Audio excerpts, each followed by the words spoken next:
दोस्तों आज की इस वीडियो में हम जानेंगे कि चाइना कैसे राइज हुआ पूरी दुनिया के सामने एज अ इकोनॉमी पावर। एक ऐसी कंट्री की जो 1949 से लेकर 1972 तक किसी पे डिपेंड नहीं रही, बल्कि उसने खुद की रिसोर्सेज का यूज़ किया और अपनी कंट्री को स्ट्रांग किया। दोस्तों इस वीडियो में अच्छे से जानेंगे तो जुड़े रहिए एंड तक। दोस्तों इस गेम में चाइना की 2 फेजेज रहे हैं। एक फेज जो है वो चाइना का कम्युनिज्म वाला रहा है और एक फेज जो है वो कैपिटलिज्म वाला रहा है। दोस्तों जो कम्युनिज्म का फेज है वो 1949 से लेकर 1972 तक है और जो कैपिटलिज्म का फेज है वो 1972 के बाद वाला है जो अभी तक चल रहा है।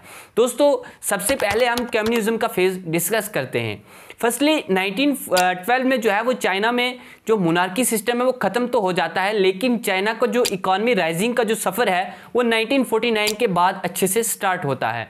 दोस्तों जब चाइना में कम्युनिस्ट रेवोल्यूशन आता है जिसके पीछे एक बंदे का हाथ होता है जिसका नाम है माओ जेडोंग, जो यूएसएसआर की आइडियोलॉजी जिसका नाम कम्युनिज्म है उसको चाइना में लाता है और चाइनीज़ जो लोग हैं वो इसको फॉलो करने लगते हैं। उसकी वजह से चाइना में एक कम्युनिस्ट रेवोल्यूशन आता है। उसके बाद जो है वो चाइना का इकोनॉमी राइजिंग का सफ़र जो है वो स्टार्ट होता है, लेकिन चाइना ने ना ही किसी से फंडिंग ली और ना ही किसी की सपोर्ट ली, बल्कि उसने खुद के बलबूते पर अपनी कंट्री को स्ट्रॉन्ग किया अपनी रिसोर्सेज का इस्तेमाल करके। हम ये भी समझ लेते हैं कि कम्युनिज्म होता क्या है। दोस्तों कम्युनिज्म एक ऐसी आइडियोलॉजी है जो 1818 में एक famous German philosopher Karl Marx ने दी थी, जिसमें उन्होंने ये बताया था कि प्राइवेटाइजेशन को बिल्कुल ख़त्म कर देना चाहिए और जो भी रिसोर्सेज हैं उनको सेंट्रलाइज कर देना चाहिए, अंडर द गवर्नमेंट कर देना चाहिए, और कोई भी जो मुआशरे में अमीर या गरीब नहीं होना चाहिए बल्कि सब इक्वल होने चाहिए और वेल्थ जो है वो इक्वली हर एक में डिस्ट्रीब्यूट होनी चाहिए।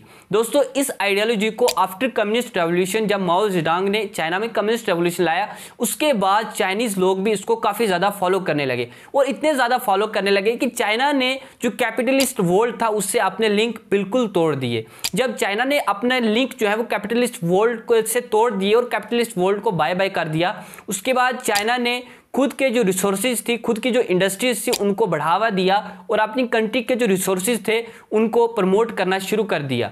दोस्तों चाइना का जो ज़्यादातर जो फोकस था वो चाइना के एग्रीकल्चर पे था और चाइना ने दिन ब दिन जो है वो अपना एग्रीकल्चर इंक्रीज़ किया और अब जो चाइना जो है वो दूसरी कंट्रीज़ में भी अपने जो प्रोडक्ट्स था वो एक्सपोर्ट करने लगा। इससे जो पैसा आने लगा उसकी वजह से चाइना अपनी हेल्थ फैसिलिटीज़, एजुकेशन और जो टेक्नोलॉजी है उसको ज़्यादा इंप्रूव करने लगा और ये जो पैसा था उस पर इन्वेस्ट करने लगा। दोस्तों अचानक क्या हुआ कि चाइना को अपना रुख जो है वो कम्युनिज्म से कैपिटलिज्म की तरफ बदलना पड़ा।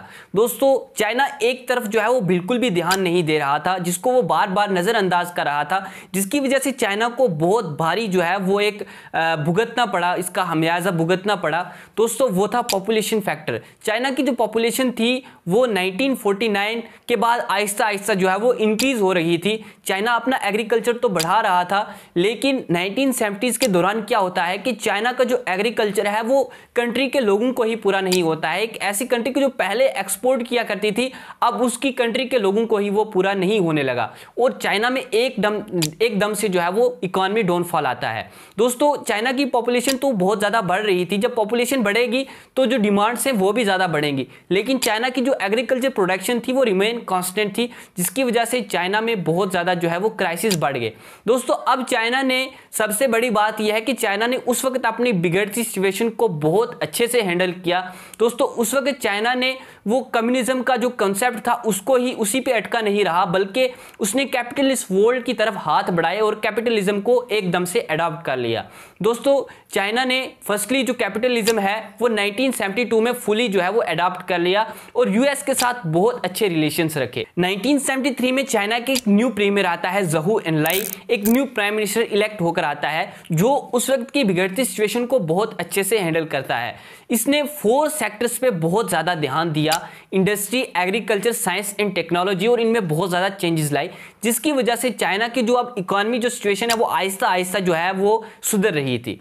और 1978 में एक और प्रीमियर आता है जिसका नाम डिंग जिंगपोंग है। उन्होंने भी चाइना की जो बिगड़ती सिचुएशन का है उसमें बहुत ज़्यादा कंट्रीब्यूट किया और चाइना को बहुत अच्छे से जो है वो राइज किया। दोस्तों इन्होंने जो है वो ओपन डोर पॉलिसी को अनाउंस किया, जिसकी वजह से चाइना को बहुत ज़्यादा फ़ायदा हुआ और इन्होंने आहिस्ता आहिस्ता जो है वो अपनी कंट्री में एफडीआई को भी जो है वो इंट्रोड्यूस किया, फॉरेन डायरेक्ट इन्वेस्टमेंट, जिसकी वजह से जो फॉरेन कंपनीज थी वो चाइना में इन्वेस्ट करने लगी और चाइना की जो बिगड़ती सिचुएशन है वो आहिस्ता आहिस्ता जो है वो सुधरने लगी। और 2001 में चाइना ने वर्ल्ड ट्रेड ऑर्गेनाइजेशन में भी मेंबरशिप ले ली, WTO में, और वहां का भी मेंबर बन गया। उसके बाद चाइना ने आहिस्ता आहिस्ता जो है वो अपनी बिगड़ती सिचुएशन को बहुत अच्छे से हैंडल किया। दोस्तों आपको ये जानकर कैसा लगा कमेंट सेक्शन में ज़रूर बताइएगा, और इसी तरह की और इन्फॉर्मेटिव वीडियोज़ के लिए मेरे चैनल को ज़रूर सब्सक्राइब करें। थैंक्स।